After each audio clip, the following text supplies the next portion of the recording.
Lights raked across the old concrete hall, dust flickering in the rays. I remember my hands trembling at my sides, phantom weight of the battered camera I wasn't allowed to bring into the auditorium. The room was half-lit, painted in chipped coats of yellow. The jury sat at a plywood table at the front, 4 judges with severe stares and meat notepads. The chair creaked in the back, where I knew my mother was sitting, pursed-lipped. My uncle Ricardo looked up from his phone with the sort of soft disdain he'd always reserved for my artistic ambitions. In front of me was the projector, humming softly, one precious scene cued from my first short film, my submission to the Escola Livre's annual festival, the one chance to be seen by the right people. My piece was ragged, handheld shots of São Paulo's dusk, a monologue about my block, a tired but earnest attempt to say something about life here. The world outside was noise and exhaust, and thousands of windows lit like pixels. Inside, there existed only this waiting silence. My voice came out shaky as I introduced the film. I wanted to show how the city looks through a kid's eyes, where I grew up. The lead judge raised an eyebrow, pushing her glasses up. The fluorescent lights overhead buzzed louder. My mom coughed. The projector flickered, and for nearly a minute, the screen stayed black. I punched the remote, nothing. My pulse drummed in my ears. I crouched behind the console, praying to every saint for a miracle, hearing whispers rocket around the room. "Is this part of the piece?" one of the older jurors muttered. Laughter, dry and brief. Ricardo started tapping his watch. My mother stood up, smoothing her skirt, ready to gather her things. My heart beat so hard it shook my ribs. When the image finally jumped to life, it stuttered and froze. The audience watched my battered hopes stagger across the screen, dialogue lost to static. Every inch of me burned. Afterward, the judges didn't look at me. My film had utterly broken. I'd failed to show anything but chaos. When they called me up, they spoke softly, their words picked over with the carefulness reserved for humiliating children. "It's valuable," one said, "to try. Consider more practical films next year." Another advised, "Something less abstract." The final blow was my uncle's voice in the hall. "We always told you. Film is hobby, not future." Their laughter stuck to me like sweat. That was the night I walked home alone, ducking past crumbling towers and alleyways bright with street lamps, boots splashing through puddles glinting with oil. That was the night I nearly gave up, but not quite. 2 years after the recital, after I'd failed out of the prep school and racked hours working odd jobs that stained my hands and emptied my back, I found myself in a North End bar on Rua Augusta. The place smelled like old beer and agency sweat. I ran into Bruno, freelance editor, 2 years older, with a beard he trimmed with nail scissors behind his girlfriend's back. Bruno watched me watching people. "Can't tell if you're plotting or sulking." I shrugged. "Does it matter?" He bit the end of his straw. "There's an open call for short films upstairs. Nothing fancy, no judges, just people watching stuff like us. You still got a camera?" I did. The Canon, bought on credit, patched with black duct tape and luck. I've been filming neighborhoods at night, catching strangers talking, voices over cityscape, obsessed with finding out if São Paulo looked like I felt. Restless, tension under serenity.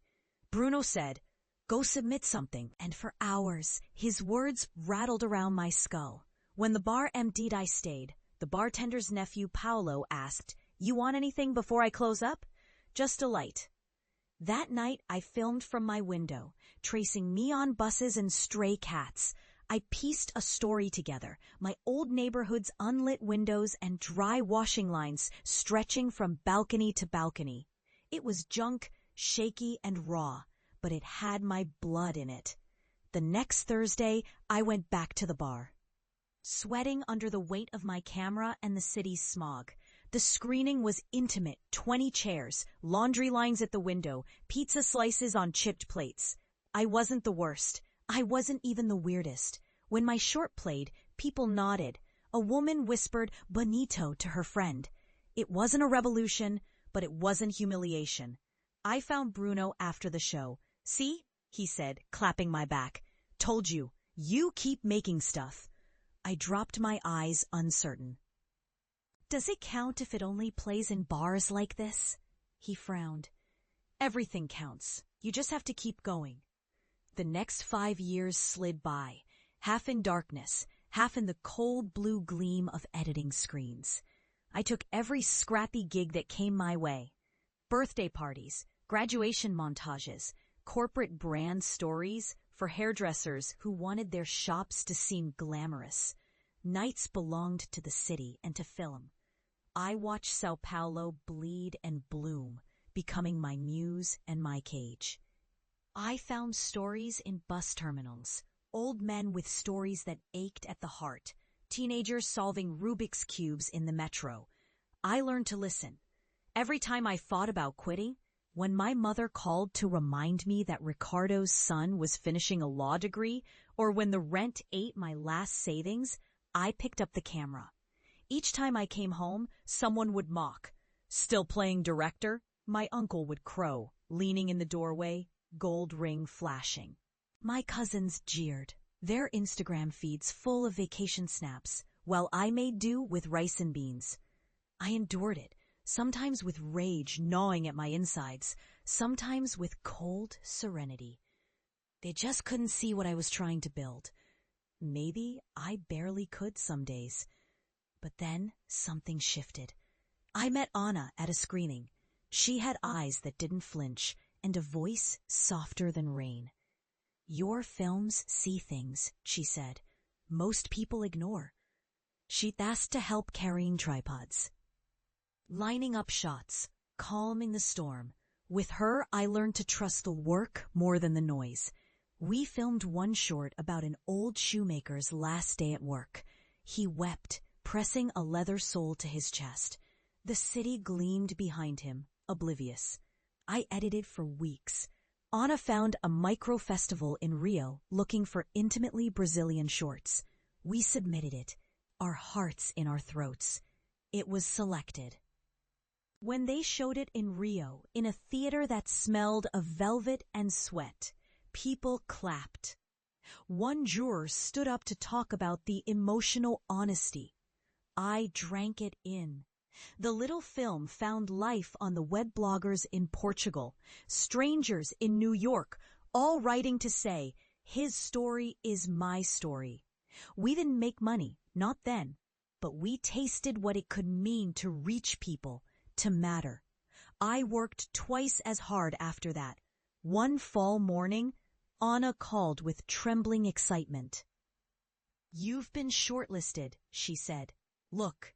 She was so overwhelmed her words tumbled out. She'd seen my name on a festival's finalists page. It was the São Paulo International, the one where I'd humiliated myself years ago. My newest film, a semi-documentary about finding family in the city's chaos, had made the roster. I nearly choked. It was a full-circle punch. My stomach twisted, not in joy, not yet. Just a simmering anger at the memory of being mocked, and a serenity settling across me, because this time they couldn't laugh me out of the room. I traveled to the venue by bus, rehearsing what I'd say if I won or if I didn't. I slept too little, thinking too much about how my mother would react if she saw me, spotlighted. Ana came with me. "Don't look for approval," she'd whisper. "Just look forward." The screening was packed, critics shifting in their seats. When my film played, I resisted the urge to watch the crowd, but I saw them. Faces softening, eyes shining, jaws tensing at the moments I'd sweated over for weeks. I can't describe much of what happened next, not because it wasn't vivid, but because it overwhelmed. Applause I couldn't quite believe, critics sticking around to ask about my influences, Invitations to other festivals. We didn't win that night, not the big prize. That went to a veteran director whose speech I half heard through the flood of my own adrenaline. But we'd been seen. For the first time, I didn't have to explain to anyone why I wanted this. Word trickled through my family, as it inevitably does. My mother called. Her voice was careful. "I saw a piece in the journal. It mentioned your name." "Yes," I managed. "We were nominated." A pause stretched. "Will there be a screening? Here?" "There's a community showing this Friday at the Catholic Hall." She didn't say more, but I heard hope, or at least curiosity, seeping through the tired layers of dismissal. The rest of the week, I drifted between clouds. I kept working, editing, planning the next piece, but my mind circled back to that simple invitation. Would they come? Did I want them to? Anna saw through me. "You were angry," she murmured one evening, pressing an old shirt for me to wear on Friday. "You have every right." "I can't help it," I said, "but I want them to see me, just once, for what I actually am." She smiled, a little sad. "Then let them. Whether they understand or not is on them." Friday night, São Paulo streets glimmered with rain. I carried the same cannon, now battered from a decade of use. The community hall was fuller than I expected. The walls, newly painted in a hopeful yellow, were hung with student art and streamers. The smell of cheese bread and stale coffee clung to the air. Anna handled the projector setup. I glanced over. Ricardo was there, talking too loudly by the entrance. My mother hovered by a doorway, wringing her hands. My cousins bunched in the back, scrolling their phones. I met their eyes. They quickly looked away. A neighbor patted my shoulder. "Proud of you," she whispered. The lights dimmed. The film played. It was simple enough, a portrait of the city, of us.